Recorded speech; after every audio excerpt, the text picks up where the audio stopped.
Oh god, it's been too long since I've posted anything. I feel bad.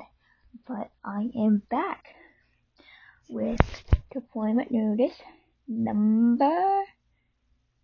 Did I already do 3? Hold on. I think I'm on 4. I'm on 4. Okay. I'll cut that out later.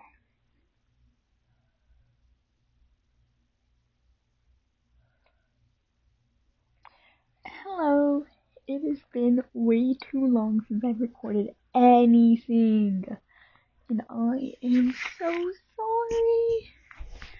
I did not mean for me to take this long of a break, but I was getting ready for family. Whatever. I will be recording a lot tonight.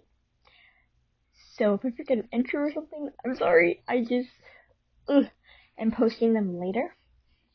I will also record a couple tomorrow night because my relatives are coming Wednesday. And then also setting this up for later because I might not have time or the privacy to record. Without further ado, this is the deployment notice by Unite_Cosmos, Chapter 4, Part 4. Let's just get started. It was a fairly easy 10-hour shift. Only a handful of minor calls. Between calls, he'd been in Bobby's office filling out the deployment leave and returned back to work papers that he needed to. Once he finished the paperwork, he went out to the loft to hang out with Hen, Jim, and Eddie. The former two asking for anything he was willing to tell them about his past. Eddie didn't ask, but he couldn't hide the curiosity. So Buck talked about his team, told him about all of them individually as well, all the stupid shit they used to pull together. And he left the station with a grin on his face, remembering all the good times. He felt like a weight had been lifted off his shoulders. He finally told them. A dark cloud of his deployment was still hovering over him. For the moment it had stopped raining at least. He and Eddie got home around 7:30 to find Chris waiting for them alongside Carla, who seemed distressed but was trying to hide it. He hadn't told Carla yet. Dear God, did this never end? The cloud was pouring down rain on him again. Buck, help me in the kitchen for a minute, Carla said, once he'd said hello to Chris, their hug lasting longer than usual. Of course. Be right back, buddy, he replied, getting up to follow her. Eddie giving him a sympathetic look as he passed. He entered the kitchen to see Carla waiting for him, arms crossed. Why is Chris saying you're leaving to be in the military? She demanded. Because I'm getting deployed, he explained awkwardly, rubbing the back of his neck. I've been in the reserves. Since when? And why didn't I know? She asked, voice still demanding. I joined the SEALs when I was 19, he answered. No point of beating around the bush. And you didn't know because I didn't tell anyone until the deployment issue in my mail the other day. She covered her mouth with her hand and tears spilled out of her eyes. Oh, Buck. She sounded unbearably sad. He stepped closer and wrapped her in a hug. It's only for a month, and I can retire in a year. You don't need to worry. This won't be an issue for much longer. She let out a sob at his words and squeezed him tighter. When do you leave? She asked after she pulled back and wiped her tears away. Tomorrow evening, he replied, and when he saw her tear up again, rushed to reassure her. Only for a month, though. You don't need to worry about me. I'll be back soon. Oh, Buck, she said. She sighed. I always worry about you boys. He gave her a sad smile and patted her on the arm. Now go spend time with your boys. There's leftovers in the fridge, she instructed, collecting her purse and making her way toward the front door. I'll see you tomorrow. Goodbye, Carla, he said as he followed her to the door and locked up behind her. He and Eddie let Chris stay up past his bedtime to watch Finding Nemo with them, and then Chris had asked Buck to read him Percy Jackson when they put him to bed. Buck couldn't say no to the kid for anything, especially not right now. So if it took 4 chapters for him to fall asleep after making a valiant effort to stay awake as long as possible, Buck wouldn't deny him it. He and Eddie tidied up together, as they always did, working in tandem around each other. It only took them a few minutes between the two of them. They stood awkwardly in the kitchen once they were done, not entirely sure what to do for the first time ever since they'd met. Eddie sighed, breaking the silence. What do you think about over there? Buck shrugged. Just how much I don't want to go, how wrong the idea of it even is. Eddie nodded, not saying anything to see if Buck would continue. It's not just that I don't want to leave here and you guys, that's definitely a big part of it, he sighed, running a frustrated hand through his hair. It's just, I was with them for the whole 5 years. It feels wrong doing it without them. He hated the tears that were welling up in his eyes. He needed to get his emotions under control by tomorrow. He wasn't a civilian anymore. He needed to be a SEAL again. Eddie just hummed and stepped closer to him, opening his arms and offering. Screw it, he thought, falling into Eddie's arm. That's a tomorrow me's problem. I'm so sorry, Eddie hummed, running a hand over his back. I can't even imagine. Buck let out a few silent tears, looked at his face, and nodded into Eddie's neck where his face was pressed. I just miss him so goddamn much. Feels like I can't even breathe sometimes. They were my family, and we loved each other. We had each other's backs, and now they're gone. I wish I could have met them, Eddie hummed. They sound amazing. He pulled back at that and looked Eddie in the eyes, finding nothing but sincerity in them. Maybe you sort of can? What do you mean? He asked, face scrunching up in confusion, and Buck was definitely a weaker man right now, because he could admit it was adorable. Grab your laptop and meet me in the living room, he said, and went to dig through the trunk until he found the flash drive. Trunk. He met Eddie, who still looked confused in the living room. They sat down on the couch. Eddie handed him the laptop without further question. He unlocked it, because of course he knew Eddie's password, and plugged the flash drive in. We had a video camera that we used to take videos with. Not on missions. We just used it while we were doing stupid shit mainly. He chuckled at that. This flash drive has everything from it. He opened the file and clicked on the first video that he knew he was in. And they had it before he joined the team, but Eddie didn't need to see that. Hey, Eli! I heard we're getting a new sniper today. He heard Han's voice play over the speakers as the camera was pointing at Eli. That's Han filming, he murmured to Eddie, and Eddie nodded. I hear they're fresh out of training. The camera swung over to focus on Alia, who just stepped inside the tent. Think they'll be any good? I doubt it. Fresh out of training? Madah scoffed, just after following Alia into the tent. Do you think we're a joke? I miss Needle already. Needle or Cassie Master was the team sniper before I was placed with them, he explained to Eddie. She was transferred to another team after an incident on a classified mission, which is all I can tell you. Eddie nodded, focusing on the video. Mom and Dad say they're good enough for it, though. It broke some training records or something, Eli chimed in. Apparently his name is Evan Buckley. Oh God, Han exclaimed. Another boy. Don't we have enough of you? Come on, Han. You know you'd be in the minority when you signed up. Eli shot back, rolling his eyes with a chuckle. This clearly wasn't the first time this complaint had been made. At least there were 3 of us before, though, Alia chimed in, heaving a dramatic sigh.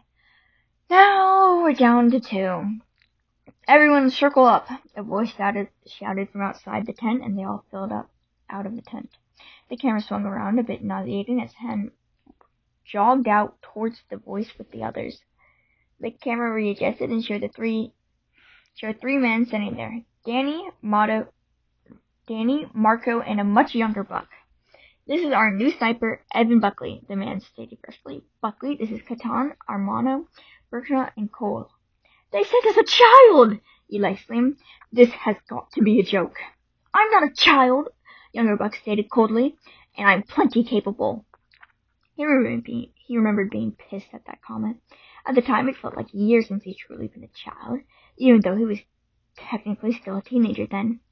To be fair to them, I do look pretty young in hindsight. He chuckled a bit at the thought. Glad that's settled, Danny said quickly before any of them could start squabbling. Everyone in the command tent in 5. We have a mission, and Han, turn off that damn camera. You know the rules. The video ended there, and Buck queued up the next video. They didn't seem to like you much, Eddie observed. You didn't seem too happy with them either. Buck laughed at that. We hated each other at first, but then again I hated you when we first met. What changed? Eddie asked, genuinely curious. Same thing as with us. Buck grinned. Went on a death-defying mission, proved to each other that we were capable, and just like that, it was like we'd always been the perfect team. I see that this has been a recurring theme in your life. Eddie let out a chuckle at that, and Buck just grinned at him as he loaded up the next video. It started out with the camera swinging around wildly and then focused on 3 figures who were in spitticus and covered in the grime.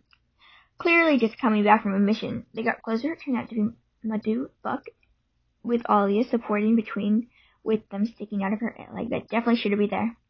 Mama! She crowed with a shitting grin. I have a boo-boo, and I need you to come kiss it better. How many times do I have to tell you that I'm not your damn mother? A voice came off the camera, and the camera swung to focus on Marco coming out of the med tent that they had set up. His eyes landed on the three and swore, Jesus Christ, get her in here! The three figures just laughed, and the two boys carried her over to the tent. The camera following before Danny came out of the command tent and barked at a click, camera off! They heard a muttered, yes, Dad, and the video ended. What happened? Eddie said, turning to him looking concerned. That's classified, Buck answered, laughing at his concern. But I promise she was fine. Just some shrapnel. Fucking seals, Eddie muttered under his breath.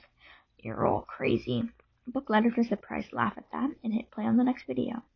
They watched the videos for a while after that, neither in the morning to go to bed. Eddie found the Mamma Mia video particularly entertaining. What's the story there? He asked as they watched Alia and Han spin by and Madhu, Ellie, and Buck do an apparently choreographed dance in the background. Marco and Danny were sitting on a cot laughing at the five of them. We managed to find one of those old portable DVD players, but the only DVD that was in English at the little shop we found was Mamma Mia, Buck explained with a wire grin. So we watched it for like a week straight, and we were bored and decided to perform this lovely number. Eddie laughed as he watched the three boys go for a high kick in their choreography, and Eli almost fell. Then Marco started singing, and Buck remembered being surprised as he saw everyone kept dancing, but looked over him and shot with thin grins and plasters on the face as he continued. He was surprisingly in tune.